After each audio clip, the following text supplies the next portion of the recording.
Sobat MG Channel, ketemu lagi di channel hiburan informatif dan menarik MG Channel. Apa aja sih yang kamu tahu tentang drone?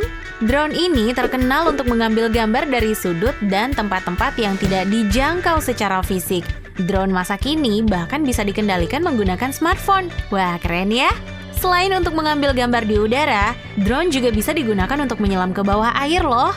Jadi bukan hanya untuk fotografi, drone juga sangat berguna untuk bidang penelitian sains, penjelajahan komersial, hingga operasi militer. Tentu saja, bentuk drone bawah laut berbeda dengan drone yang digunakan untuk di udara. Nah, sekarang kita bahas yuk. Tapi sebelum kita mulai videonya, gimana kalau kamu like dan subscribe dulu channel ini? Jangan lupa nyalakan lonceng notifikasinya, biar kamu gak ketinggalan info terupdate dari MG Channel. 1. Drone untuk mencari bangkai kapal di dasar laut. Pada tahun 1985, USS North dari bagian penelitian Angkatan Laut Amerika Serikat pergi untuk meneliti bangkai kapal RMS Titanic yang tenggelam di tahun 1912 dengan meluncurkan tim 2 drone bawah air, yaitu Argo, sistem pencitraan berbasis kamera TV dan sonar yang membantu mendeteksi keberadaan bangkai Titanic, dan juga Angus atau Acoustically Navigated Geological Underwater Survey, sistem pencarian nirawak yang dipakai untuk mencari bangkai Titanic. Berbahan besi, Angus ini bisa bertahan hingga kedalaman lebih dari 6 km loh guys. Wah, di zaman itu aja udah secanggih ini ya.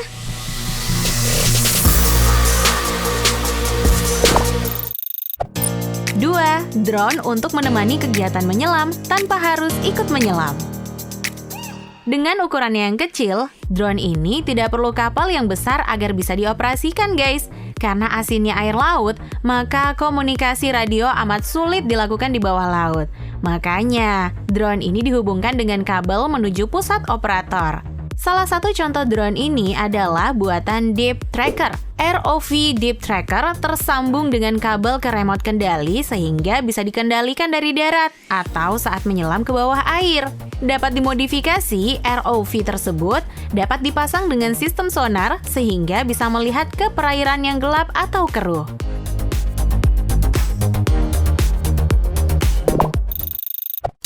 3. Yellow Submarine dari Lockheed Martin.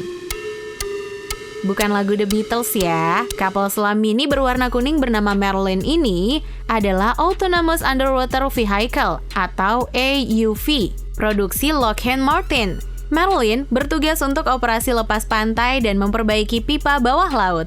Perawatannya bisa memakan biaya hingga bermiliar-miliar dolar Amerika Serikat, guys. Iyalah, alatnya secanggih ini. Nah, dengan daya pemrosesan 4 kali lebih cepat, Merlin dapat menyelam hingga ke kedalaman 300 meter untuk memetakan kedalaman secara 3D dalam hitungan jam dan bertahan hingga 18 jam di bawah laut. Drone-nya perlu bawa oksigen juga nggak ya?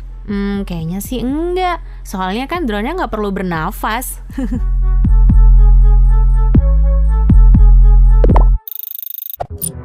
4. Nereis, drone yang menyelam hingga Challenger's Deep. Jika manusia tidak bisa menyelam ke perairan terdalam, maka drone adalah solusinya. Dikembangkan oleh Woods Hole Oceanographic Institution, Nereis adalah hybrid ROV atau HROV yang terkenal karena menyelam hingga ke kedalaman Challenger's Deep di Palung Mariana dekat Pulau Guam. Nah, pada tahun 2009 lalu, Nereis ini pernah menyelam hingga memecahkan rekor dengan kedalaman 10.902 km guys. Lebih tinggi dari Gunung Everest. Wah, keren banget nih.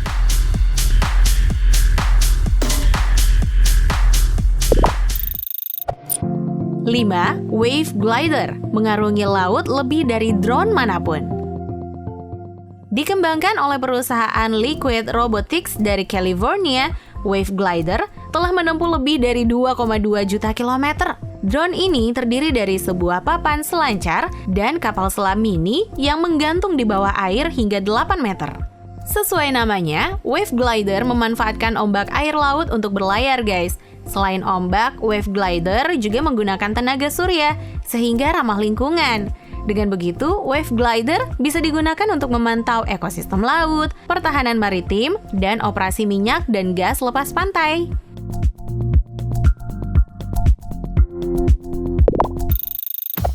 6. Slocum Glider, drone yang mengarungi samudra. Slocum Glider dapat bergerak secara horizontal dan vertikal. Oleh karena itu, drone ini amat berguna untuk pengambilan sampel bawah laut, pemantauan ekosistem, dan pengawasan secara akustik dalam jangka panjang. Fungsi glider di pemantauan bawah laut pun terbukti pada 2016 lalu guys. Saat itu, para ilmuwan menangkap bunyi misterius di Palung Mariana. Kebanyakan sih peneliti berspekulasi bahwa suara yang dijuluki Baitu-weng tersebut berasal dari paus mingke atau paus tombak. Menurut kamu, ini suara apa ya?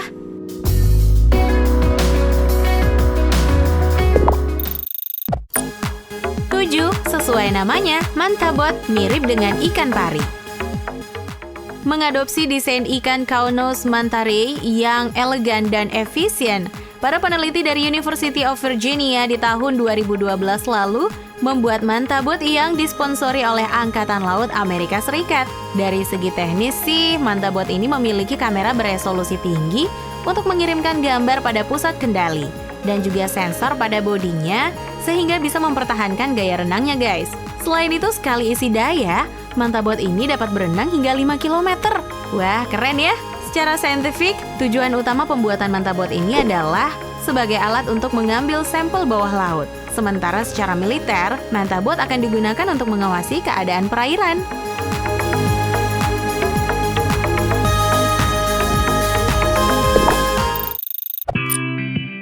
Nah guys, itu dia 7 macam drone bawah laut di dunia. Kira-kira menurut kamu yang paling keren yang mana sih? Komen di bawah ya. Kalau kamu tertarik dengan video ini, jangan lupa share ke teman-teman kamu ya, agar video ini bisa memberikan manfaat dan pengetahuan untuk semuanya. Sampai jumpa guys di video-video versi MG Channel berikutnya. Terima kasih sudah nonton video ini, tapi jangan lupa guys, klik tombol like dan subscribe, karena subscribe itu gratis. Dan dengan subscribe, kalian support channel ini untuk upload video hampir setiap hari.